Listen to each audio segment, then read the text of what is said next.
തീർച്ചയായിട്ടും ഞാൻ പറയും, നമുക്കൊരു അവസരമുണ്ടെങ്കിൽ ഒരു തവണയെങ്കിലും പയറ്റി നോക്കേണ്ട ഒരു പരിപാടിയാണ് സോളോ ട്രിപ്പ് എന്നേ ഞാൻ പറയത്തുള്ളൂ. ഫിസിക്കൽ ആസ്പെക്ട് മാത്രമാണല്ലോ നമ്മൾ സുന്ദരന്മാരുള്ള ഒരു സ്ഥലം. ഇന്ത്യയിലാണെങ്കിൽ ഞാൻ പറയും അത് പഞ്ചാബികളും. പഞ്ചാബിലേക്ക് 2 ടിക്കറ്റ്. വളരെ ആക്റ്റീവായിട്ടുള്ളൊരു സോഷ്യൽ ലൈഫുള്ളൊരു സ്ഥലമാണ് കാമാത്തിപുരം. അവിടെ പച്ചക്കറി കച്ചവടക്കാരനുണ്ട്, അവിടെ തുണിക്കടകളുണ്ട്. ഈ മനുഷ്യരെല്ലാം അവിടെ തന്നെയാണ് താമസിക്കുന്നത്. ഇവരുടെ പെൺമക്കളെല്ലാം സ്കൂളിൽ പോയി പഠിക്കാറുണ്ട്.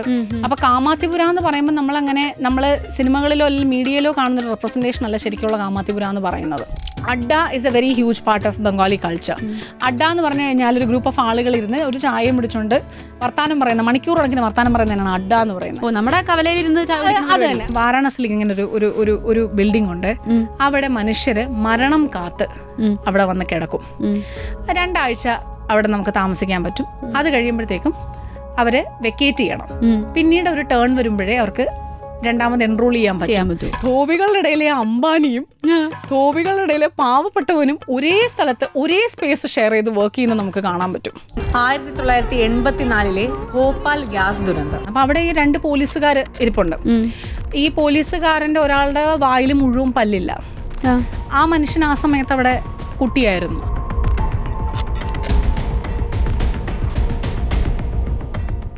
സ്ഥലങ്ങൾ കാണാനായിട്ട് നമ്മളെല്ലാവരും യാത്ര പോകാറുണ്ട്. പക്ഷെ പോയ ഓരോ സ്ഥലത്തിലെയും കഥകൾ അറിയാനായിട്ട്, ഫുഡ് അറിയാനായിട്ട്, കൾച്ചർ അറിയാനായിട്ട്, ഈ അറിഞ്ഞ കഥകളെല്ലാം ഗൗരിയുടെ കഥകളിലൂടെ നമ്മളിലേക്ക് എത്തിച്ചുകൊണ്ടിരിക്കുന്ന ഗൗരിയാണ് ഇപ്പം എൻ്റെ കൂടെയുള്ളത്. Welcome to club FM. Thank you so much Mamata. അടുത്ത യാത്രയും കാര്യങ്ങളൊക്കെ ചോദിക്കുന്നതിന് മുൻപ് ആദ്യം എനിക്ക് ചോദിക്കാനുള്ളത്, എവിടുന്നാണ് ശരിക്കും ഈ യാത്ര തുടങ്ങിയത്? എത്രാമത്തെ വയസ്സിൽ? ഞാൻ കണ്ടിരുന്ന പരിപാടികൾ കൂടുതലും യാത്രയുമായിട്ട് ബന്ധപ്പെട്ടത് തന്നെയായിരുന്നു. നമ്മുടെ ഒരു 10-12 വയസ്സ് തൊട്ട് ഈ പറഞ്ഞ പോലെ നാഷണൽ ജിയോഗ്രഫിക് ചാനലും ഹിസ്റ്ററിയും എല്ലാം കാണുമായിരുന്നു. അപ്പോൾ ഈ പല ട്രാവൽ ഡോക്യുമെന്ററീസും കാണുമ്പോഴൊക്കെ ഭയങ്കരമായിട്ടുള്ള ആഗ്രഹം തോന്നുമായിരുന്നു ഞാൻ നാളെ ഒരു കാലത്ത് ഒറ്റയ്ക്ക് ഇങ്ങനെ പോകുന്നതായിട്ട്. തീരുമാനിച്ചതാ. അതെന്തുകൊണ്ടെന്നറിയില്ല, എന്റെ സ്വപ്നങ്ങളിലെല്ലാം ഞാൻ ഒറ്റയ്ക്കായിരുന്നു. ഓക്കെ, ഒരു 10-17 വയസ്സായപ്പോഴത്തേക്കും കോളേജിൽ, മദ്രാസ് വെസ്റ്റേൺ കോളേജ് ചെന്നൈയിൽ പഠിക്കാൻ അവസരം കിട്ടി. അപ്പം നമ്മൾ ഹോസ്റ്റലിലായി, നമുക്ക് നമ്മുടേതായിട്ടുള്ള ഇൻഡിപെൻഡൻസ് വന്നു, ചോയ്സുകൾ വന്നു. അപ്പോൾ ഈ പോക്കറ്റ് മണി എന്ത് ചെയ്യണം എന്നുള്ളത് നമ്മുടെ ചോയ്സായി. ആ പോക്കറ്റ് മണിയൊക്കെ ഒരു കൂട്ടി വെച്ച് പതുക്കെ യാത്ര ചെയ്ത് തുടങ്ങി. ഒരു 17-18 വയസ്സുള്ളപ്പോഴാണ് ആദ്യമായിട്ട് യാത്ര പോകുന്നത്. അങ്ങനെ പോയിരുന്ന യാത്രകളൊക്കെ പറഞ്ഞുകൊണ്ടിരുന്നത് അച്ഛനോടായിരുന്നു തീർച്ചയായിട്ടും. റിസർച്ച് നടത്തിയിട്ടുണ്ട്. ഞാൻ എൻ്റെ നമ്മൾ പറയത്തില്ലേ, ഒരു ഫ്രണ്ട് ഗൈഡ് ഫിലോസഫർ എന്നൊക്കെ പറയുന്ന രീതിയിലായിരുന്നു എനിക്ക് എൻ്റെ അച്ഛൻ എന്ന് പറയുന്നത്. അപ്പം അതുകൊണ്ട് തന്നെ അച്ഛൻ കാണുന്നൊരു രീതി, അച്ഛൻ്റെ കണ്ണുകളിൽ കൂടി അച്ഛൻ സ്ഥലങ്ങൾ കാണുകയും മനുഷ്യരോട് സംസാരിക്കുകയൊക്കെ ചെയ്യുന്ന രീതി ഞാൻ പണ്ട് തൊട്ടേ നോക്കി കാണുന്നൊരു കാര്യമായിരുന്നു. ഒരുപക്ഷെ അതും ഈ പറഞ്ഞ പോലെ യാത്രകളിൽ വലിയൊരു സ്വാധീനം ചെലുത്തിയിട്ടുണ്ടാകണം. പിന്നെ എങ്ങനെയാണ് സോഷ്യൽ മീഡിയയിലേക്ക്?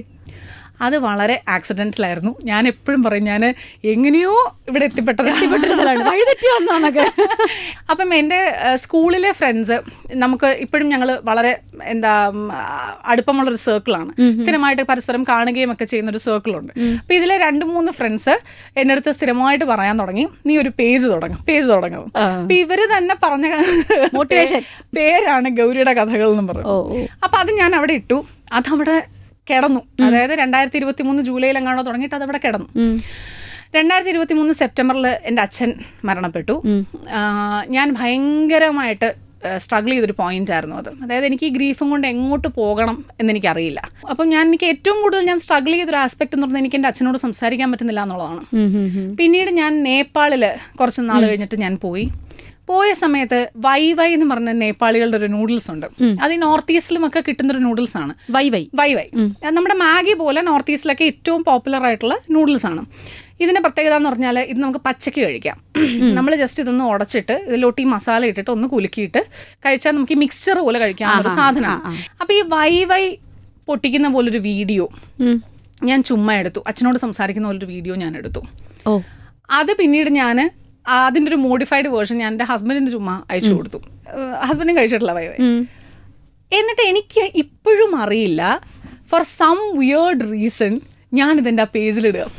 കാര്യം ഒരു മാനം മരഞ്ചാടി ആ പേജിൽ വരാനില്ല, അത് അവിടെ കിടക്കട്ടെ എന്നുള്ള രീതിയിൽ ഞാനിട്ടു.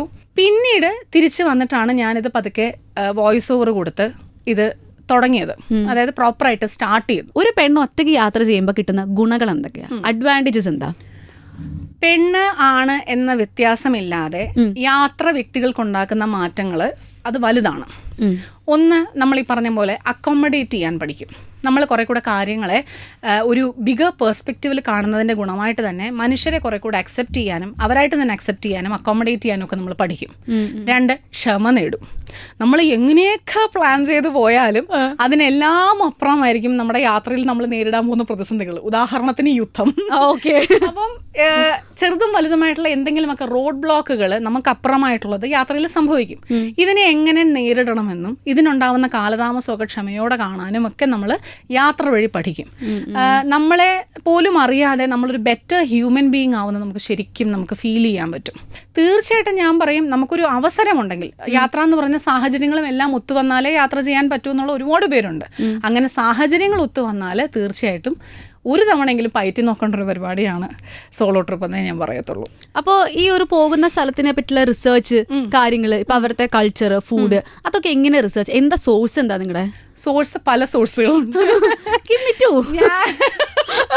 ഞാൻ സാമാന്യം നല്ല രീതിയിൽ വായിക്കുന്ന കാര്യങ്ങൾ ഓർത്ത് വെക്കാറുണ്ട്. ഓർമ്മ കുറച്ചുണ്ട്. അപ്പൊ നമ്മൾ ഈ പറഞ്ഞ പോലെ കാണുന്ന സിനിമകളാണെങ്കിലും അല്ലെങ്കിൽ വായിച്ച പുസ്തകങ്ങളിൽ ഒക്കെ കാണുന്ന കാര്യങ്ങൾ അല്ലെങ്കിൽ കേട്ട സ്ഥലങ്ങൾ കാണാൻ പോകുന്നത് എനിക്ക് ഭയങ്കര ഇഷ്ടമുള്ള കാര്യമാണ്. ഇപ്പം ഈ പറഞ്ഞ പോലെ വേക്കപ്പ് സിഡ് മൂവി കണ്ടിട്ടുണ്ടാവുമല്ലോ. അപ്പോൾ വേക്കപ്പ് സിഡ് കണ്ട കാലം തൊട്ടാണ് എൻ്റെ തലയിൽ ബാൻഡ്ര മുംബൈ കയറി പറ്റിയത്. മുംബൈ മൺസൂൺ കാലത്ത് കാണണം എന്നുള്ളതിൻ്റെ ഭയങ്കര ആഗ്രഹമായിരുന്നു. അതേപോലെ അപരാജിത്വം എന്നും പറഞ്ഞ് സത്യജിത് റേയുടെ സിനിമയുണ്ട്. അതിലെ വാരാണസി കണ്ടിട്ടാണ് എനിക്ക് വാരാണസി ആദ്യം കാണണം എന്ന് മനസ്സിലൊരു 10-12 വയസ്സുള്ളപ്പോൾ എനിക്ക് തോന്നുന്നത്. ഈ പറഞ്ഞ പോലെ കൊൽക്കത്ത പോകാനുള്ള പ്രധാനപ്പെട്ട കാരണം ഋതുപർണ ഘോഷിൻ്റെ സിനിമകളാണ്. അപ്പം ഇങ്ങനെ വായിച്ചെറിഞ്ഞ അല്ലെങ്കിൽ കേട്ടറിഞ്ഞ കണ്ടെറിഞ്ഞ സ്ഥലങ്ങൾ കാണണം എന്ന് ഭയങ്കര ആഗ്രഹമുള്ള കൂട്ടത്തിലാണ് എനിക്ക്. അത് ഞാൻ ഓർത്ത് വെക്കുകയും ചെയ്യും. അതെങ്ങനെ എന്നുള്ളത് എനിക്ക് അറിയില്ല. അത് പക്ഷെ ഞാൻ ഓർത്ത് വെക്കാറുണ്ട്. ഇതെല്ലാം എഴുതി വെക്കോ? എഴുതി വെക്കും. എനിക്കൊരു ഡയറി ഉണ്ട്. ആ ഡയറിയിലാണ് സകല സാധനങ്ങളും കിടക്കുന്നത്. ആ ഡയറി ഒരു തവണ കാണാതെ പോയിട്ട് 300 കിലോമീറ്റർ പോയി ഞാൻ ആ ഡയറി കൊണ്ടുവന്ന ആളാണ്. അപ്പൊ എനിക്ക് അത്ര ആ ഡയറി ഇല്ലാതെ ഞാനില്ല. അങ്ങനെ ഒരു 3-4 ഡയറി ഉണ്ട്. യെസ്. അപ്പൊ നമ്മൾ ഇനി ചെറിയൊരു ഗെയിമിലേക്ക് പോവാണ്. തീർച്ചയായിട്ടും. ഗെയിം എന്ന് പറഞ്ഞാൽ അങ്ങനെയല്ല, എന്റെ കയ്യിൽ കുറച്ച് സ്റ്റേറ്റ്സ് ഉണ്ടാവും. ഈ സ്റ്റേറ്റ്സിന്റെ അടിപൊളി വീഡിയോസ് ഗൗരി ചെയ്തിട്ടുണ്ട്. അപ്പൊ ഞാൻ അതിൽ നിന്നൊരു സ്റ്റേറ്റ് പിക്ക് ചെയ്യും. ഇത് ഏത് സ്റ്റേറ്റ് ആണെന്ന് ഗൗരി പറയണം. ഞാൻ ക്ലൂ തരും. ഓക്കെ? അത് ഗൗരിയുടെ റീൽസ് തന്നെയാണ് എന്റെ ക്ലൂ. എല്ലാ റീൽസും ഒന്ന് ഓർത്ത് വെച്ചോ. എന്നിട്ട് അതിലാ കഥ ഞങ്ങൾക്ക് പറഞ്ഞു. Okay okay. ഈ സ്റ്റേറ്റിനെ പറ്റിയിട്ട് ഗൗരി ചെയ്തൊരു റീലുള്ളതാണ്. വെള്ളത്തിന്റെ സ്മാരകമുള്ള ഒരു സ്ഥലമാണ്. വെള്ളത്തിന്റെ സ്മാരകം. ഇതൊരു ക്ലൂ പോരട്ടെ. ഒരു യൂണിയൻ ടെറിട്ടറിയാണ്. ലക്ഷദ്വീപ് അല്ല, പോണ്ടിച്ചേരി. വെള്ളത്തിന്റെ സ്മാരകം. മനസ്സിലായില്ലേ? Yes, it is Pondicherry. അതിൽ ശരിക്കും ഗൗരി വെള്ളത്തിന്റെ സ്മാരകം അല്ല, അത് പ്രതിമ. ദേവദാസിയുടെ ഒരു പ്രതിമ. അതില് നമ്മൾ കേട്ട കഥകളുണ്ട്. ഇപ്പൊ ഗൗരി റീലിൽ പറഞ്ഞ് അതല്ലാതെ നമുക്കൊരു കഥ പറയാൻ പറ്റുമോ അവിടെ പോയപ്പോ? പോണ്ടിച്ചേരിയാണ് ആദ്യമായിട്ട് നമുക്ക് പറയത്തില്ലേ ഒരു രാത്രി ഞാനും എൻ്റെ കുറച്ച് ഫ്രണ്ട്സ് എല്ലാവരും കൂടെ ചേർന്ന് നമ്മൾ പെമ്പിള്ളാരെല്ലാം കൂടെ രാത്രി പുറത്തു പോയി ഇരുന്ന് റോക്ക് ബീച്ചിൽ നേരം വരെ വെളുപ്പിച്ചൊരു അനുഭവം ഞാൻ ഒരിക്കലും മറക്കില്ല. ആദ്യമായിട്ടാണ്. അത് ഈ പറയുന്ന പോലെ ഒരു 10-20 വയസ്സുള്ള പെൺകുട്ടികളെല്ലാം കൂടെ ഭയങ്കര എക്സൈറ്റഡ് ആയിട്ട്. വർഷം 2013 ആയിരിക്കും.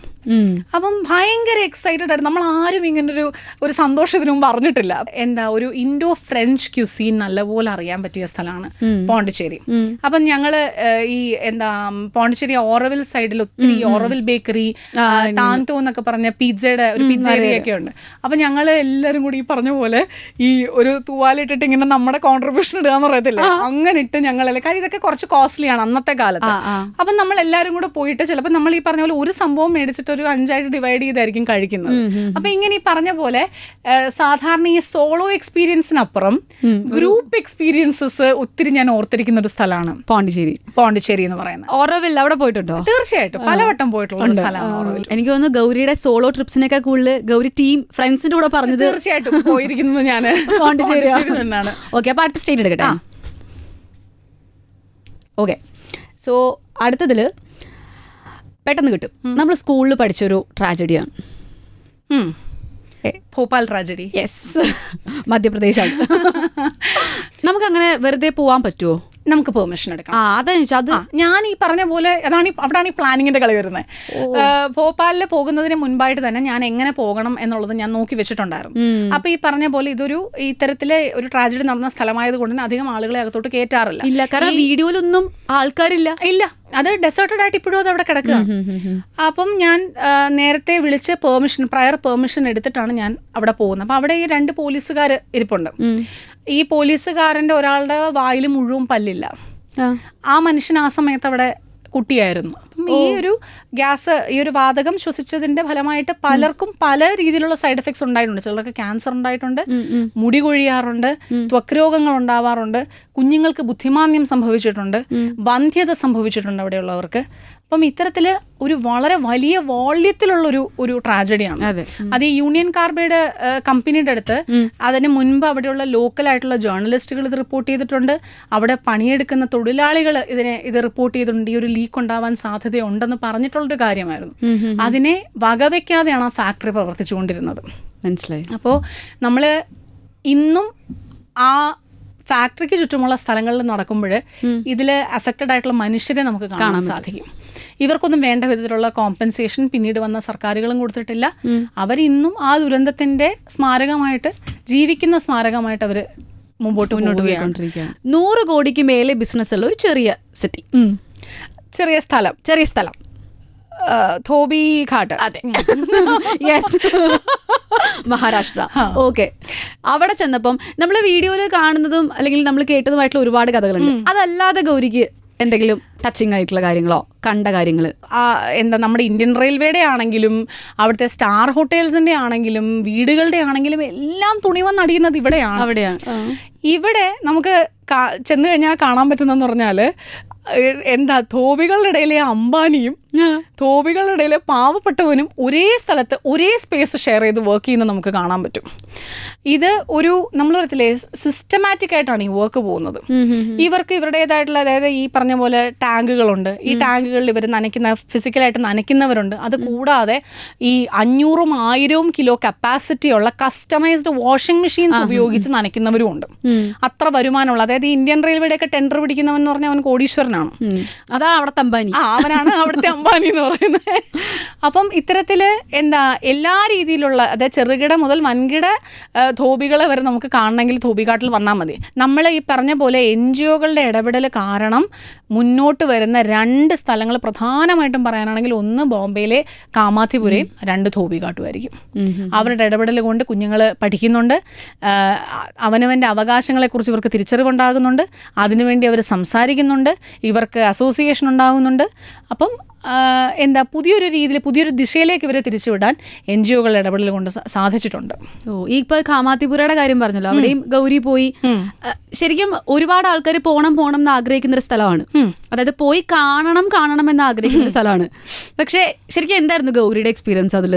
കാമാത്തിപുരയുടെ ഏറ്റവും വലിയൊരു പ്രത്യേകത എന്ന് പറഞ്ഞാൽ, നമ്മൾ മനസ്സിൽ കാണുന്നതോ അല്ലെങ്കിൽ നമ്മൾ സിനിമകളിൽ കാണുന്നൊരു കാമാത്തിപുരയുണ്ട്. അതായത് ഈ പറഞ്ഞ പോലെ സെക്സ് വർക്കേഴ്സ് മാത്രം ജീവിക്കുന്ന കോളനികളായിട്ടാണ് നമ്മൾ കാമാത്തിപുരയെ മനസ്സിൽ സങ്കല്പിച്ച് വെച്ചിരിക്കുന്നത്.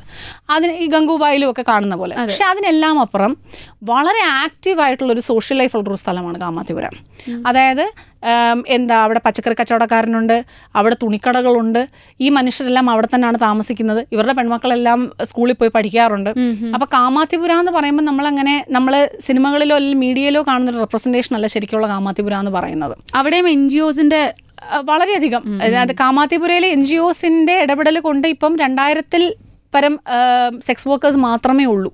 ബാക്കി എല്ലാവരെയും പുനരധിവസിപ്പിക്കാൻ ഈ NGOസിന് സാധിച്ചു. ഈ സ്ത്രീകൾക്ക് ബാഗ് നിർമ്മാണം, ചെരുപ്പ് നിർമ്മാണം, പിന്നെ തുന്നൽ, ഇതൊക്കെ പഠിപ്പിച്ച് ഇവർ പതുക്കെ ഇതിൽ നിന്നും മാറിക്കഴിഞ്ഞു. ഈ സ്റ്റേറ്റിനെ പറ്റിയിട്ട് റീൽ ചെയ്ത സമയത്ത് ഗൗരി പറഞ്ഞത് ഇന്ത്യയിലെ ഏറ്റവും അണ്ടർ റേറ്റഡ് ആയിട്ടുള്ള ഒരു സ്റ്റേറ്റ് എന്നാണ്. ഒഡീഷ. ശരിക്കും അവിടെ പോയപ്പോൾ ഉണ്ടായിരുന്നു. അല്ലെങ്കിൽ ഇപ്പം നമ്മൾ പറയുന്നത്, ഞാൻ കൂടുതലും കേട്ടിട്ടുള്ളത് പുരി ജഗന്നാഥ്, അതൊക്കെയാണ് കേട്ടിട്ടുള്ളത്. അതിനപ്പുറം ശരിക്കും എന്താ ഉള്ളത്? ഇപ്പൊ പുരി, നേരത്തെ മമത പറഞ്ഞ പോലെ തന്നെ പുരിയിലോട്ടാണ് സകല മനുഷ്യരും പോകുന്നത്. അതെ അതെ. ബാക്കി ഒരുപാട് സ്ഥലങ്ങൾ ഈ പറഞ്ഞ പോലെ കൊണാർക്ക് ഒഡീഷയുടെ ഭാഗമാണ്, കൊണാർക്ക് സൂര്യക്ഷേത്രം. കൊണാർക്ക് സൂര്യക്ഷേത്രം കാണുന്ന ഒരു ഭയങ്കര അനുഭവമാണ്. നമ്മൾ ഈ പറഞ്ഞ പോലെ കാലങ്ങൾക്ക് മുൻപ് മനുഷ്യർ ഇത്രയും പ്രഗത്ഭരായിട്ടുള്ള കൊത്തുപണിക്കാർ നമ്മളുടെ രാജ്യത്തുണ്ടായിരുന്നു എന്നുള്ളതിന് ഏറ്റവും വലിയ തെളിവാണ് കൊണാർക്ക് സൂര്യക്ഷേത്രം എന്ന് പറയുന്നത്. ഈ കൊണാർക്കിനടുത്ത് തന്നെ രഘുരാജ്പൂർ എന്ന് പറഞ്ഞൊരു സ്ഥലമുണ്ട്. അധികം ആളുകൾ ചെല്ലാറേയില്ല. അവർക്ക് പത്തചിത്ര അല്ലെങ്കിൽ പട്ടചിത്ര എന്ന് പറയുന്ന ഒരു കരകൗശലമാണ് അവർ ചെയ്യാറുള്ളത്. അത് നമ്മുടെ ഇതില് പാം ലീഫില്ലേ, പനയുടെ ഇല, അതില് ഇവര് വരയ്ക്കുകയാണ്, നാച്ചുറൽ ഡൈസ് വെച്ച് ഇവർ വരയ്ക്കുകയാണ് ചെയ്യുന്നത്. പെയിന്റിങ്. പെയിന്റിങ് അത് ഈ പറഞ്ഞ പോലെ എന്താ നമ്മുടെ പുരാണങ്ങളിലെ രംഗങ്ങളുണ്ട്. അതല്ലാതെ എന്താ നമ്മൾ പറയുന്ന പോലെ അവർ ചെയ്തു കൊടുക്കാറുണ്ട്. ബോധിവൃക്ഷം അവർ ചെയ്യാറുണ്ട്. ഇതിൻ്റെ കൂടെ തന്നെ ഇവർ ധാരാളം തടി കൊണ്ടുള്ള കളിക്കോപ്പുകളും സൈഡിൽ വിറ്റ് പോകാറുണ്ട്. അപ്പോൾ ഈ ഒരു ഗ്രാമം രഘുരാജ്പൂരിലൂടെ നമ്മൾ കടക്കുമ്പോൾ തന്നെ അത് ഇപ്പം ഹെറിറ്റേജ് വില്ലേജ് ആയിട്ടാണ് പ്രഖ്യാപിച്ചിരിക്കുന്നത് സർക്കാർ പദ്ധതി പ്രകാരം. നമ്മൾ കയറുമ്പോൾ തന്നെ എല്ലാ വീടുകളും ഇവരിങ്ങനെ പെയിന്റ് ചെയ്ത് വെച്ചിട്ടുണ്ട്. ഈ ചിത്രങ്ങൾ, ഈ പട്ടചിത്രയിൽ ചെയ്യുന്ന എങ്ങനെയാണോ അതേപോലെ അവര് വാളുകളൊക്കെ പെയിന്റ് ചെയ്ത് വെച്ചിട്ടുണ്ട്. അപ്പൊ കയറുമ്പോഴേ ഭയങ്കര കളർഫുൾ ആയിട്ടുള്ള ഒരു അറ്റ്മോസ്ഫിയറിലോട്ടാണ് നമ്മൾ കയറുന്നത്. പിന്നെ ഈ ആർട്ടിസൻസ് എങ്ങനത്തെ വീടുകളാ? കുഞ്ഞു വീടുകൾ, ഒറ്റ നില കുഞ്ഞു വീടുകളാ. ഈ ആർട്ടിസൻസ് എല്ലാം വളരെ ഫ്രണ്ട്ലിയുമാണ്. നമുക്ക് ഈ പ്രോസസ്സ് എല്ലാം പറഞ്ഞു തരാനും ഒക്കെ ഇവർക്ക് ഭയങ്കര ഇഷ്ടമാണ്. അപ്പം എനിക്ക് മറക്കാനാകാത്തൊരു കൾച്ചറൽ എക്സ്ചേഞ്ച് ആയിരുന്നു രഘുരാജ്പൂരിൽ പോയത്. പിന്നെ ഒഡീഷയ്ക്ക് മനോഹരമായ ധാരാളം ബീച്ചസ് ഉണ്ട്. പിന്നെ നമ്മുടെ ഭക്ഷണവുമായിട്ട് നമുക്ക് എത്രമാത്രം മീൻ ഇഷ്ടമാണോ അത്രയും തന്നെ ഒഡീഷക്കാർക്കും ഒഡിയ ക്യൂസീനിൽ മീനിന് സ്ഥാനമുണ്ട്. നമ്മുടെ പഴങ്കഞ്ഞി, നമ്മളെക്കാട്ടിൽ നന്നായിട്ട് പഴങ്കഞ്ഞി കുടിക്കുന്നവരാണ് അവർ. വിശാലമായിട്ട് പഴങ്കഞ്ഞി കുടിക്കുന്നവരാണ്. പഖാലോ ബാത്ത് എന്നാണ് ഇതിനെ പറയുന്നത്. അത് ഈ പഖാലോ ദിവസ് എന്ന് പറഞ്ഞ ഒരു ദിവസം തന്നെ പഴങ്കഞ്ഞിക്ക് വേണ്ടി ഡെഡിക്കേറ്റ് ചെയ്തിട്ടുണ്ട്. അപ്പം മിക്ക ഹോട്ടൽസിലും നമ്മൾ ഈ ഒരു സമ്മർ സീസണിൽ പോയി കഴിഞ്ഞാൽ റെസ്റ്റോറൻറ്റ്സിലും പഖാലോ ബാത്ത് ഒരു ഐറ്റമാണ്. അത് നല്ല വിശാലമായിട്ട് കുറേ കറികൾ, മത്തൻ്റെ പൂവ് ഫ്രൈ ചെയ്ത് ഇവർ ഒരു ഭജിയ നമുക്ക് തരും. ഭയങ്കര സ്വാദാണ് അതിന്. അത് ഈ പഖാലോബാത്തിനോട് തീർച്ചയായിട്ടും കഴിച്ചിരിക്കേണ്ട ഒരു കാര്യമാണ്. അതിൻ്റെ കൂടെ നമ്മുടെ നാട്ടിൽ കിട്ടുന്ന പോലെ തന്നെ ഉടച്ചതിന് സമാനമായിട്ടുള്ള സാധനങ്ങളുണ്ട്, ചട്നികളുണ്ട്. പിന്നെ നല്ലൊരു ഫിഷ് ഫ്രൈ കാണും. അപ്പം വളരെ വളരെ ആർഭാടമായിട്ട് പഴങ്കഞ്ഞി കുടിക്കുന്നവരാണ്. ലാസ്റ്റ് സ്റ്റേറ്റ് ആണ് ഗൗരീനെ ഇഷ്ടപ്പെടുന്ന എല്ലാവരും ഓർത്തിരിക്കുന്ന ഒരു സ്റ്റേറ്റ്മെന്റ് ആണ്. അതായത് ഈ സ്ഥലം നമുക്ക് പെട്ടെന്ന് ഇഷ്ടപ്പെടാൻ പറ്റില്ല, ഈ സ്ഥലവും കൂടെ വിചാരിച്ചാലേ നമുക്ക് ഇഷ്ടപ്പെടാൻ പറ്റുള്ളൂ. കൊൽക്കത്തയാണോ? Yes. West Bengal. West Bengal എന്നതിനുപരി കൊൽക്കത്തയെക്കുറിച്ച് ഞാൻ അങ്ങനെ പറയാനുള്ള പ്രധാനപ്പെട്ട കാരണം എന്ന് പറയുന്നത്, ഇന്നലകളിൽ ജീവിക്കുന്നൊരു നഗരമാണ് കൊൽക്കത്ത. അതായത് കൊൽക്കത്തയ്ക്ക് ഒരുപാട് സ്കോപ്പും ഒരുപാട് ഈ പറഞ്ഞ പോലെ ദ ഇറ്റ് സിറ്റി എന്ന് വേണമെങ്കിൽ ആൾക്കാർ ഒരു കാലത്ത് വിശേഷിപ്പിച്ചിരുന്നൊരു നഗരമായിരുന്നു കൊൽക്കത്ത. പക്ഷേ ഈ പറഞ്ഞ പോലെ മാറി വരുന്ന ഭരണങ്ങളും പല പല കാര്യങ്ങൾ വിറ്റ്നസ് ചെയ്യേണ്ടി വന്നതുകൊണ്ട് എല്ലാം കൊണ്ട്, ഈ പറഞ്ഞ പോലെ എഡ്യൂക്കേറ്റഡ് ആയിട്ടുള്ള മനുഷ്യർ പല സ്ഥലങ്ങളിലോട്ട് കുടിയേറിയത് കൊണ്ടും എല്ലാം കൊണ്ടും കൊൽക്കത്തയ്ക്ക് വിചാരിച്ചിടത്ത് എത്താൻ പറ്റിയില്ല. അപ്പം ഇപ്പോഴും കൊൽക്കത്തയിൽ നമുക്ക് ആ ഒരു വർക്കിംഗ് ക്ലാസ്സും ഒരു റിച്ചർ ക്ലാസ് നമ്മളൊരു ഡിവൈഡ് നമുക്ക് ഭയങ്കര എവിഡൻ്റ് ആയിട്ട് കാണാൻ പറ്റും. അതായത് ഇപ്പോഴും നമുക്ക് ഈ പറഞ്ഞ പബ്ലിക് ടാപ്പുകളിൽ നിന്ന് കുളിക്കുന്ന കുടുംബങ്ങളെ കാണാൻ സാധിക്കും. അതോടൊപ്പം തന്നെ കൊൽക്കത്തയിലുള്ള അത്രയും പോഷായിട്ടുള്ള റെസ്റ്റോറൻറ്റ്സും പബ്ബുകളും വേറെ എവിടെയെങ്കിലും ഉണ്ടോ എന്ന് തന്നെ എനിക്ക് സംശയമാണ്. ഇന്ത്യയിൽ അത്രയധികം കൾച്ചറൽ പ്ലേസസ് കൊൽക്കത്തയിലുണ്ട്. ഇപ്പം മൊഗാംബോ എന്നും പറഞ്ഞ ഒരു പബ്ബുണ്ട്. അവിടെയാണ് നമ്മുടെ ഉഷാഉദുപ്പ് പാടിയത്. പിന്നെ ഫ്ലൂറീസ് എന്നും പറഞ്ഞ ഒരു ബേക്കറി ഉണ്ട്. അവിടെ നമ്മളൊരു നല്ല പേസ്ട്രിക്ക് തന്നെ നമ്മൾ കൊടുക്കണം സാമാന്യം നല്ലൊരു തുക. ഫ്ലൂറീസ് ഒരു സ്വിസ് കപ്പിളാണോ സ്വീഡിഷ് കപ്പിളാണോ എന്ന് എനിക്ക് ഓർമ്മയില്ല. ഒരു സായിപ്പും മദാമയും കൂടെ തുടങ്ങിയ ഒരു എസ്റ്റാബ്ലിഷ്മെന്റ് ആണ്. അവരത് കഴിഞ്ഞ് പോയി ഇപ്പം ഇപ്പോഴും ആ ഫ്ലൂറീസ് അതിന്റെ പ്രതാപത്തിൽ തന്നെ പോയിക്കൊണ്ടിരിക്കുകയാണ്. അപ്പം ഇങ്ങനെ നമുക്ക് ഒരുപാട് ഈ പറഞ്ഞ പോലെ ലാൻഡ്മാർക്ക് ആയിട്ടുള്ള സ്ഥലങ്ങൾ ഒരുപാടുണ്ട്. പക്ഷെ ഇവിടെ പോകാൻ കഴിയാത്ത നല്ലൊരു ശതമാനം മനുഷ്യർ ഇപ്പോഴും അവിടെ ജീവിച്ചിരിക്കുന്നുണ്ട്. Adda is a very huge part of Bengali culture. Adda എന്ന് പറഞ്ഞു കഴിഞ്ഞാൽ ഒരു ഗ്രൂപ്പ് ഓഫ് ആളുകൾ ഇരുന്ന് ഒരു ചായയും പിടിച്ചുകൊണ്ട് വർത്താനം പറയുന്ന, മണിക്കൂർ കണക്കിന് വർത്താനം പറയുന്നതാണ് അഡ്ഡ എന്ന് പറയുന്നത്. നമ്മുടെ കവലയിലിരുന്ന് അത് തന്നെ അതിന് പറയുന്നത്. അത് ഇവർക്കൊരു കൾച്ചറൽ എക്സ്ചേഞ്ച് ആണ്, ഇവരൊരു മേജർ സംഭവമാണ് അഡ്ഡകൾ എന്ന് പറയുന്നത്. ഈ അഡ്ഡകൾ നടന്നിരുന്ന സ്ഥലങ്ങളുണ്ട് കൊൽക്കത്തയിൽ. ഇപ്പം ഇന്ത്യൻ കോഫി ഹൗസ് അങ്ങനെ ഒരു സ്പോട്ടാണ്, കോളേജ് സ്ട്രീറ്റിലെ ഇന്ത്യൻ കോഫി ഹൗസ്. ഇപ്പം ഇല്ലേ? അത് ഇപ്പോഴുണ്ട്. ബാവുൾ സംഗീതത്തിനെ പറ്റിയിട്ട് ഗൗരി, ബാവുൽ ഗായകരെ സത്യം പറഞ്ഞാൽ ഏറ്റവും കൂടുതൽ ഇപ്പോഴുള്ളത് ഈ ശാന്തിനികേതൻ ആ ഭാഗത്താണ്. സൂഫിസത്തിൻ്റെ വേറൊരു മുഖമാണ് ബാവുലുകൾ എന്ന് പറയുന്നത്. ബാവുൽ എന്ന് പറഞ്ഞാൽ ലിറ്ററലി അർത്ഥം എന്ന് പറഞ്ഞാൽ ഭ്രാന്തൻ എന്നാണ്. അതായത് നമ്മൾ ഈ പറഞ്ഞ പോലെ ഈ ചിന്തകൾ കൊണ്ട് നമ്മൾ ഉന്മത്തനായിട്ട് നടക്കുന്നൊരു വ്യക്തി എന്നുള്ളതാണ് ബാവുലിൻ്റെ അർത്ഥം തന്നെ. അപ്പം എന്താ ഇവരുടെ ഗാനങ്ങൾ എന്ന് പറഞ്ഞാൽ ഫിലോസഫിക്കലാണ്, മിനിമൽ ആയിട്ടുള്ള ആൾക്കാർ, വളരെ മിനിമൽ ആയിട്ടുള്ള ആൾക്കാരാണ്. ഈ നൊമാഡുകളാണ് അവർ ബേസിക്കലി. അപ്പം ഇവരുടെ ഈ ഖമക്ക്, ഇഖ്താര എന്നൊക്കെ പറഞ്ഞ 2-3 ഇൻസ്ട്രുമെന്റ്സ് കാണും. അതും വളരെ സോൾഫുൾ ആയിട്ടാണ് ഇവർ പാടുന്നത്. കേട്ടിരിക്കാൻ തന്നെ ഭയങ്കര രസമാണ്. അപ്പൊ ഇത്രയും നേരം നമ്മൾ കേട്ടത് ഇന്ത്യയിലെ കഥകളും ഓരോ കഥകളൊക്കെയാണ്. നമുക്ക് ഇന്റർനാഷണൽ പിടിക്കാം. എനിക്ക് പേഴ്സണലി അറിയണം തോന്നിയ കഥയാണ് കംബോഡിയ. എപ്പോഴും ഞാൻ ഈ കംബോഡിയയെ കുറിച്ച് സെർച്ച് ചെയ്തപ്പോഴാണ് കംബോഡിയയുടെ ക്യാപിറ്റലായ ഫ്നോംപെൻ എന്ന് പറഞ്ഞ നഗരത്തിനെ കുറിച്ച് അറിയുകയും അവിടെ ഒരു ജീനോസൈഡ് നടന്നിട്ടുണ്ടെന്ന് അറിയുകയും ചെയ്യുന്നത്. വംശഹത്യ നടന്നിട്ടുണ്ട്. ഇവിടെ ഈ ഫ്നോംപെനിൽ ഒരു ജയിലുണ്ട്. അത് ഒരു സ്കൂളായിരുന്നു, പിന്നീട് അത് ജയിലായിട്ട് മാറുകയായിരുന്നു. ഇവിടെയാണ് പ്രധാനമായിട്ടും ഈ കൊണ്ടുവരുന്നവരെ ഇട്ടുകൊണ്ടിരുന്നത്. അവിടെ എങ്ങനെയാണെന്ന് പറഞ്ഞു കഴിഞ്ഞാൽ പറയുമ്പോൾ ഭയങ്കര ബുദ്ധിമുട്ട്. അതായത് ഒരു ചെറിയ കുപ്പി കൊടുക്കും ഇവർക്ക്, മൂത്രമൊഴിക്കാനും ഒക്കെ ഈ കുപ്പിയാണ് ഉപയോഗിക്കുന്നത്. അപ്പം നമ്മൾ ആ കുപ്പി കവിഞ്ഞ് പുറത്തോട്ട് പോയി കഴിഞ്ഞാൽ ഇവരെ കൊണ്ട് അത് നക്കി തുടപ്പിക്കും. ഇവർക്ക് പ്രാഥമിക ആവശ്യങ്ങൾ നടത്താൻ മാർഗമില്ല, ഭക്ഷണമില്ല, മുറിവുകൾ, ഈ ടോർച്ചർ ചെയ്യുമ്പോൾ മുറിവുകൾ സ്വാഭാവികമായിട്ട് സംഭവിക്കും. ഈ മുറിവുകൾ പഴുക്കും. അതിനെ ശുശ്രൂഷിക്കാൻ ഡോക്ടർമാരില്ല, കാര്യം ഡോക്ടർമാർ ഓൾറെഡി മരിച്ചു കഴിഞ്ഞു. അപ്പം ഇത്തരത്തിൽ സിസ്റ്റമിക്കായിട്ട് ഒരു 3-4 മാസം കൊണ്ട് 10 ലക്ഷത്തിലധികം മനുഷ്യർ മരിച്ചു എന്നാണ് പറയപ്പെടുന്നത്. കൈൻഡ്നെസ് എന്ന് പറഞ്ഞൊരു സാധനം എത്രമാത്രം ഉണ്ടെന്ന് അറിയണമെങ്കിൽ കംബോഡിയൻസിനെ പരിചയപ്പെടണം. കംബോഡിയ എല്ലാ കാലത്തും മറ്റുള്ളവരുടെ ബുദ്ധിമുട്ട് പേറിയൊരു രാജ്യമാണ്. അതായത് ഇപ്പോൾ തായ്ലൻഡ് കംബോഡിയ ഇടയ്ക്കിടയ്ക്ക് അറ്റാക്ക് ചെയ്യാറുണ്ട് അങ്കോർ വാട്ടിന് വേണ്ടി. പക്ഷേ എല്ലാവരോടും ഇവർക്ക് ഒരു സോഫ്റ്റ്നെസ്സേ ഉള്ളൂ. എനിക്കിപ്പോഴും ഞാൻ മറക്കാത്തൊരു കോൺവെർസേഷനാണ്. ഒരാൾ എൻ്റെ അടുത്ത് പറഞ്ഞ സാധനം, തായ്ലൻഡുകാരോട് ഞങ്ങൾക്ക് വിരോധമൊന്നുമില്ല, ഞങ്ങളെ ജീവിക്കാൻ അനുവദിച്ചാൽ മതി. എന്തുകൊണ്ടാണ് കംബോഡിയയ്ക്ക് ഒരു നല്ല കാലം വരാത്തതെന്ന് എനിക്കറിയില്ല. പക്ഷെ എൻ്റെ കൊച്ചുമക്കളെങ്കിലും ആ ഒരു നല്ല കാലം കാണാനുണ്ടാവും എന്നാണ് ഞാൻ വിശ്വസിക്കുന്നതെന്നൊക്കെ പറഞ്ഞ് അദ്ദേഹം പറയുന്നു. ഇപ്പോൾ ഗൗരിയുടെ സ്റ്റോറീസും കാര്യങ്ങളൊക്കെ പറഞ്ഞു. സിനിമയിലല്ലാതെ ഇപ്പോൾ സന്തോഷ് ജോർജ് കുളങ്ങര സാറ് നമുക്കൊരു ഇൻസ്പിറേഷനാണ്. ഇതുപോലെ സിനിമയിലും അല്ലാതെയും റിയൽ ലൈഫിലും ഒക്കെ ഗൗരിയുടെ ഒരു ഇൻസ്പിറേഷൻ, അല്ലെങ്കിൽ എനിക്ക് പോകണം, ആഗ്രഹത്തിൻ്റെയും അച്ഛൻ്റെ സ്റ്റോറിയിനേക്കാൾ കൂടുതൽ ഒരു ഇൻസ്പിറേഷനായിട്ട് തോന്നിയിട്ടുണ്ട്. ഒരു വ്യക്തിയല്ലേ ഉദ്ദേശിക്കുന്നത്? എൻ്റെ ദൈവമാണ് ആന്റണി ബോർഡൻ എന്ന് പറഞ്ഞൊരു ട്രാവലർ. അതായത് അദ്ദേഹത്തിൻ്റെ ആരാധകർ അദ്ദേഹത്തെ ടോണി എന്നാണ് വിളിക്കുന്നത്. ആന്റണി ബോർഡൻ ലോകത്തെ സമീപിച്ചൊരു രീതിയുണ്ട്. അതായത് അതുവരെ വെസ്റ്റേൺ ട്രാവലേഴ്സ് ഇന്ത്യയിൽ വരുമ്പോഴോ അല്ലെങ്കിൽ ഏഷ്യൻ കൺട്രീസിലൊക്കെ പോകുമ്പോഴോ അവർക്കൊരു ഈ പറഞ്ഞ പോലെ ഒരു അറപ്പും ഒരു കൗതുകം എന്നുള്ളതിനപ്പുറം ഒരു പുച്ഛവും ഒക്കെ വെച്ചാണ് പലപ്പോഴും പലരും പല സ്ഥലങ്ങളെയും സമീപിച്ചു കൊണ്ടിരുന്നത്. ഇതിനെല്ലാം അപ്പുറം ഒരു സ്ഥലത്തിൻ്റെ തനതായ ഭംഗി എന്ത് എന്ന് ആദ്യമായിട്ട് കാണിച്ചെന്ന്, എന്നെ സംബന്ധിച്ചിടത്തോളം കാണിച്ചെന്ന ഒരു യാത്രികനുണ്ടെങ്കിൽ അത് ആന്റണി ബോർഡനാണ്. ആന്റണി ബോർഡൻ റൊമാൻറ്റിസൈസ് ചെയ്തതിൻ്റെ പേരിൽ വിയറ്റ്നാമൊക്കെ പോയിട്ട് വന്ന ഒരാളാണ് ഞാൻ. വിയറ്റ്നാമും തായ്ലൻഡും ഒക്കെ പോയിട്ട് വന്ന ആളാണ് ഞാൻ. ഏഷ്യൻ കൺട്രീസിനെ ഭയങ്കരമായിട്ട് ബോർഡൻ വളരെ ഓണസ്റ്റായിട്ട് പോർട്രേ ചെയ്യാൻ ബോർഡനെ കൊണ്ട് സാധിച്ചിട്ടുണ്ട്. അതേപോലെ ഇന്ത്യ റൊമാൻറ്റിസൈസ് ചെയ്യുന്നതിൽ വളരെയധികം വലിയ പങ്ക് വഹിച്ചിട്ടുള്ള 2 ട്രാവലേഴ്സാണ് റോക്കി ആൻഡ് മയൂർ എന്ന് പറയും. NDTVയുടെ ട്രാവൽ ചാനലിൽ ഹൈവേ ഓൺ മൈ പ്ലേറ്റ് എന്നും പറഞ്ഞ് ഒരു പരിപാടി ഉണ്ടായിരുന്നു. അപ്പോൾ ഈ 2 യാത്രികർ ചെയ്യുന്ന സംഭവം എന്ന് പറഞ്ഞാൽ ഇവർ ഹൈവേസ് NHകളെല്ലാം കവർ ചെയ്ത് അവിടുത്തെ ഢാബകളും അവിടുത്തെ പ്രധാനപ്പെട്ട സ്ഥലങ്ങളും മാർക്കറ്റുകളും എല്ലാം പോകും. അപ്പം ഇവരുടെയും വളരെ ഓർഗാനിക്കാണ് ഇൻട്രാക്ഷൻ എന്ന് പറഞ്ഞാൽ. യാതൊരു വെച്ചുകെട്ടുമില്ലാതെ അവിടുത്തെ ലോക്കലുകളുമായിട്ട് സംസാരിക്കുകയും ഇടപഴകുകയും ഭക്ഷണം കഴിക്കുകയും ഒക്കെ ചെയ്യുന്ന ഒരു രീതിയാണ് അവരുടെ. അപ്പം ഈ 3 പേര് ചേർന്നാണ് ലോകം കാണണം, അല്ലെ മനുഷ്യരെ അറിയണം.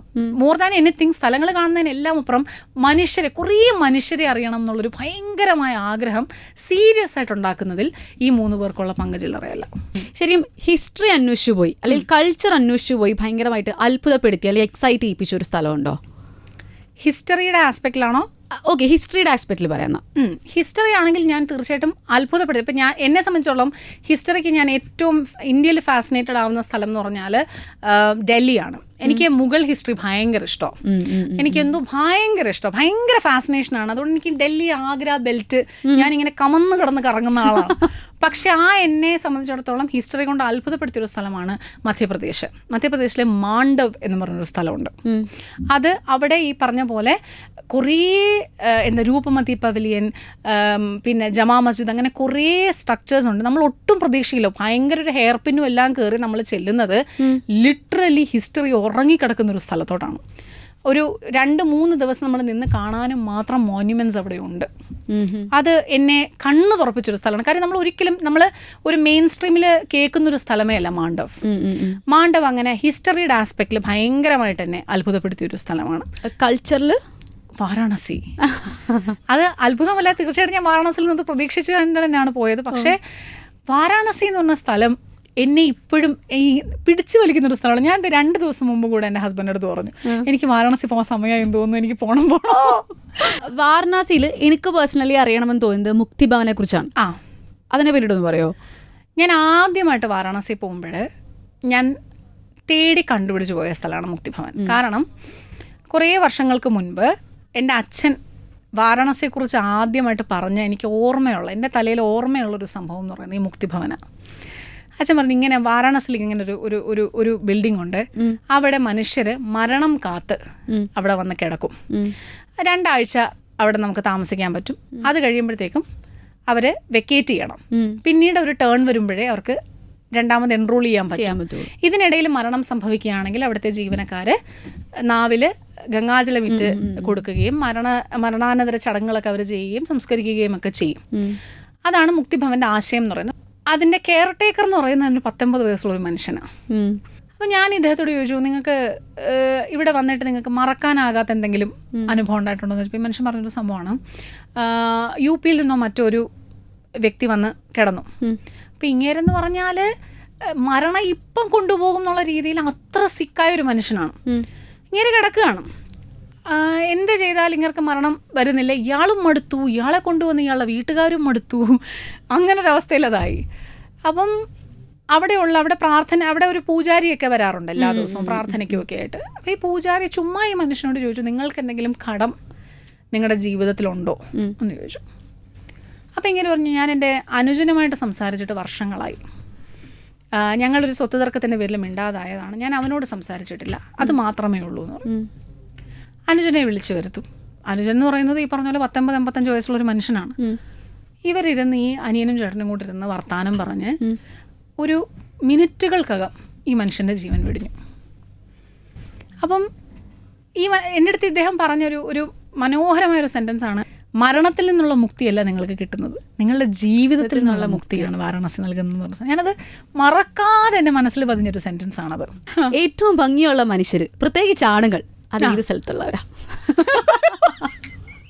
എൻ്റെ പ്രൊഡ്യൂസർ മീനാക്ഷിക്ക് വേണ്ടുന്നൊരു ക്വസ്റ്റ്യൻ ഉണ്ട്, പറഞ്ഞോ. ഇന്ത്യയാണോ അതോ അല്ല, അത് ഇഷ്ടം, ഗൗരിയുടെ ഇഷ്ടം. ഫിസിക്കൽ ആസ്പെക്ട് മാത്രമാണല്ലോ നമ്മൾ ഭംഗി, സുന്ദരന്മാരുള്ളൊരു സ്ഥലം. ഇന്ത്യയിലാണെങ്കിൽ ഞാൻ പറയും അത് പഞ്ചാബികളും. കാരണം ഭംഗി എന്ന് പറയുന്നത് നമ്മുടെ പെർസ്പെക്റ്റീവ് ആണല്ലേ, ഓരോരുത്തർക്കും ഓരോന്നാണ്. ഞാൻ നോക്കുമ്പം എന്റെ ഭംഗി എന്ന് പറയുന്നത് എന്താ, ഒരു 6 അടിക്ക് മേലെ പൊക്കമുള്ള ആണുങ്ങളാണ്. അങ്ങനെ നോക്കുമ്പോ നമ്മൾ ഇങ്ങനെ എന്ന് പറഞ്ഞാൽ നോക്കിയ ആണുങ്ങളുണ്ടെങ്കിൽ അത് പഞ്ചാബികളാണ്. നല്ല രസമാണ് പഞ്ചാബികളെ കാണാൻ. പിന്നെ ഈ പറഞ്ഞ പോലെ ഡ്രസ്സിങ് സെൻസ് ഒക്കെ നോക്കുകയാണെങ്കിൽ ഇപ്പൊ നോർത്ത് ഈസ്റ്റിലെ ആൺകുട്ടികൾ നല്ല രസമാണ്, ഹിമാചലിലെ ആൺകുട്ടികൾ, കശ്മീരികൾ എല്ലാം നല്ല രസമാണ്. പക്ഷെ എനിക്ക് പറഞ്ഞ പഞ്ചാബികളെ കാണുമ്പോൾ എനിക്ക് ഭയങ്കര സന്തോഷമാണ്. പഞ്ചാബിലേക്ക് പിന്നെ ഞാൻ ഈ പറഞ്ഞ പോലെ ഇന്റർനാഷണൽ ആയിട്ട് ഞാൻ ഒരുപാട് സ്ഥലങ്ങളിലൊന്നും പോയിട്ടില്ല. പക്ഷേ എനിക്ക് എപ്പോഴും തോന്നിയിട്ടുണ്ട് ഇറാനികൾ വളരെ സുന്ദരന്മാരാണെന്ന് എനിക്ക് തോന്നിയിട്ടുണ്ട്. അതായത് ഈ പറഞ്ഞ പോലെ നല്ല കണ്ണുകളും ഒക്കെയുള്ള ഇറാനികൾ, അഫ്ഗാനികൾ, ആ ഒരു പഷ്തൂൺ ആ ഒരു ബ്രാക്കറ്റിൽ പെട്ടവർ നല്ല ഭംഗിയുള്ളവരായിട്ട് എനിക്ക് തോന്നിയിട്ടുണ്ട്. ഒരു ട്രാവൽ എങ്ങനെ ചെയ്യണം, അല്ലെങ്കിൽ എങ്ങനെ തുടങ്ങണം, ഏത് സ്ഥലം, അങ്ങനെ കൂടുതൽ വരുന്ന മെസ്സേജസുകൾ എന്താ? അതിൻ്റെ ഒരു പാറ്റേൺ നമ്മളിപ്പോൾ ഒരു പെർസെൻറ്റേജ് വെച്ച് പറയുകയാണെങ്കിൽ ഒരു 50-55% വരുന്നത് ഈ കോളേജ് ഗോയിങ് ആയിട്ടുള്ള കുട്ടികളാണ്. ഇവരെന്നിട്ട് ചേച്ചി എങ്ങനെയാണ് പോകേണ്ടത്, ചേച്ചി എങ്ങനെ ആദ്യം പോയത്, ചേച്ചി ഈ സ്ഥലം സേഫ് ആണോ, ചേച്ചി സോളോ ട്രാവൽ സേഫ് ആണോ, ഇങ്ങനെ ഭയങ്കര ക്യൂരിയസ് ആയിട്ട് വരുന്ന ഒരു ഡെമോഗ്രഫി ഉണ്ട്. എനിക്ക് ഭയങ്കര ഇഷ്ടമുള്ളൊരു ഡെമോഗ്രഫി അത്. കാര്യം they have so much of excitement and energy within dum. അവർക്കൊരു 10-20 വയസ്സായി, അവർ ഏതെങ്കിലും സ്ഥലത്ത് പഠിക്കാൻ പോയി, കുറച്ച് ഈ പറഞ്ഞ പോലെ വീട്ടുകാരുടെ പോക്കറ്റ് മണി ഉണ്ട്, എവിടെയൊക്കെ പോവാം, സേഫ് ആണോ, അത് നമ്മൾ ഗ്രൂപ്പായിട്ട് പോട്ടെ, ഇങ്ങനെയൊക്കെ ചോദിക്കുന്ന കേൾക്കുമ്പോൾ തന്നെ നമുക്ക് ഭയങ്കര സന്തോഷമാണ്. കാരണം ഇത്രയധികം യാത്ര ഇഷ്ടപ്പെടുന്ന യങ്സ്റ്റേഴ്സ് ഉണ്ട് എന്ന് പറയുന്നതിന് ഭയങ്കര സന്തോഷമാണ്. അപ്പം മാക്സിമം ഞാൻ എന്നെക്കൊണ്ട് കഴിയുന്ന രീതിയിൽ ഞാൻ അവരുടെ അടുത്ത് പറഞ്ഞ് മനസ്സിലാക്കും. ഈ പറഞ്ഞ പോലെ സേഫ്റ്റി എന്നുള്ള കാര്യം നമ്മൾ പ്രിക്കോഷൻസ് എടുക്കണം. അതെല്ലാം എടുത്ത് നിങ്ങൾക്ക് പറ്റും എന്ന് തോന്നുന്നൊരു സമയത്ത് മാത്രമേ സോളോ പോകാൻ ഞാൻ പറയത്തുള്ളൂ. അല്ലാതെ അപ്പുറത്തുള്ള ഒരാൾ സോളോ പോകുന്നത് അതുകൊണ്ട് ഞാനും പോയേക്കാം എന്ന് പറഞ്ഞ് പോകേണ്ട ഒരു കാര്യമല്ല. You need to have that confidence. എന്തെങ്കിലും ഉണ്ടായാൽ തിരിച്ച് വർത്താനം പറയാനുള്ള പ്രാപ്തി നമുക്കുണ്ട് എന്ന് തോന്നുന്ന ഒരു പോയിന്റിൽ മാത്രമേ സോളോ ട്രാവലിന് ഇറങ്ങി പുറപ്പെടാവുള്ളൂ എന്നേ ഞാൻ പറയത്തുള്ളൂ. നമ്മളിപ്പോൾ ഇത്രയും സ്ഥലങ്ങളെ പറ്റി, ഇന്ത്യയെ പറ്റി പറഞ്ഞു, ഇന്റർനാഷണൽ പറഞ്ഞു, ആലപ്പുഴ നാട്ടുകാരിയാണ്. അതെ അതെ. ആലപ്പുഴയെ കുറിച്ചൊരു കഥ അല്ലെങ്കിൽ അറിഞ്ഞൊരു കാര്യം പറയാൻ പറ്റുമോ? ആലപ്പുഴ എനിക്ക് ആദ്യം ആലപ്പുഴയെ കുറിച്ച് ചോദിക്കുമ്പോൾ എനിക്ക് ഓർമ്മ വരുന്ന സാധനം എന്ന് പറഞ്ഞാൽ ആലപ്പുഴ പാലങ്ങളുടെ നാടാണ്. അതെ അതെ, ഇഷ്ടംപോലെ മുക്കിനും മൂലയ്ക്കും പാലങ്ങളുള്ള വലുതുമായിട്ടുള്ള പാലങ്ങൾ. പിന്നെ ആലപ്പുഴയ്ക്ക് നല്ലൊരു ഗുജറാത്തി ഹിസ്റ്ററി ഉണ്ട്. അതായത് ആലപ്പുഴ ഒരു കാലത്ത് നമ്മുടെ കൊച്ചിൻ പോർട്ട് വരുന്നതിന് മുൻപ് ആലപ്പുഴ ഒരു ഭയങ്കര ഒരു ട്രേഡ് സെന്റർ ആയിരുന്നു. ആലപ്പുഴയുടെ കനാലുകൾ വഴിയും ആലപ്പുഴയുടെ കടൽ വഴിയും എല്ലാം ഒരുപാട് കച്ചവടം നടന്നിരുന്നൊരു സ്ഥലമാണ് ആലപ്പുഴ. അപ്പം ആ കാലത്ത് ആലപ്പുഴയിൽ വന്ന് താമസമാക്കിയ കുറേ ഗുജറാത്തികൾ ഇന്നും അവരിൽ കുറച്ച് പേര് ആലപ്പുഴയിൽ ജീവിക്കുന്നുണ്ട്. കച്ചമേമന്മാരും ഒക്കെ ജീവിക്കുന്നുണ്ട്. അപ്പോൾ ഒരു ഗുജറാത്തി സ്ട്രീറ്റ് എന്ന് പറഞ്ഞ ആലപ്പുഴയിൽ ഒരു ചെറിയ ഏരിയ ഉണ്ട്. ഞാൻ വിചാരിച്ചു എറണാകുളത്ത് മാത്രമേ. അല്ലല്ല, എറണാകുളത്തും കോഴിക്കോടും അല്ല, ഇവിടെയുണ്ട്, ആലപ്പുഴയിലുണ്ട്. അവിടെ ഒരു ജെയിൻ ടെമ്പിളും ഉണ്ട്. അതുപോലെ കാണാൻ ഭയങ്കര മനോഹരമാണ്. ഞാൻ ഇപ്പോൾ ഫോട്ടോസ് മാത്രമേ കണ്ടുള്ളൂ, കാര്യം പെൺകുട്ടികളെ കയറ്റുമെന്ന് എനിക്കറിയില്ല. കച്ച്മേമൻ മോസ്ക് എന്ന് പറഞ്ഞ അവിടെ ഒരു പള്ളിയുണ്ട്. ഈ ഭയങ്കര ഭംഗിയുള്ള പഴയ കാലത്തെ ഒരുപാട് ആർട്ടിഫാക്ട്സ് പേർന്നൊരു പള്ളിയാണ്. അപ്പം ആ ഒരു ബെൽറ്റ് ഉണ്ട്, ആ ഒരു ഗുജറാത്തി സ്ട്രീറ്റിൻ്റെ ആ ഒരു ബെൽറ്റ് എനിക്ക് ആലപ്പുഴയിലെ ഏറ്റവും പ്രിയപ്പെട്ട ഒരു ബെൽറ്റാണ്. അപ്പോൾ എന്തായാലും ഒരുപാട് സ്റ്റോറികൾ, എനിക്ക് ഒരുപാട് സന്തോഷമുണ്ട്. കാരണം ഇൻസ്റ്റഗ്രാമിൽ കണ്ട റീൽസിനപ്പുറം ഒരുപാട് സ്റ്റോറീസ് ഗൗരിയുടെ അടുത്തുനിന്ന് നേരിട്ട് എനിക്ക് കേൾക്കാൻ പറ്റി, കാണാൻ പറ്റി. Thank you so much. ഞാനും വളരെയധികം ആസ്വദിച്ചു. അപ്പോൾ thank you club FM, thank you Mamata.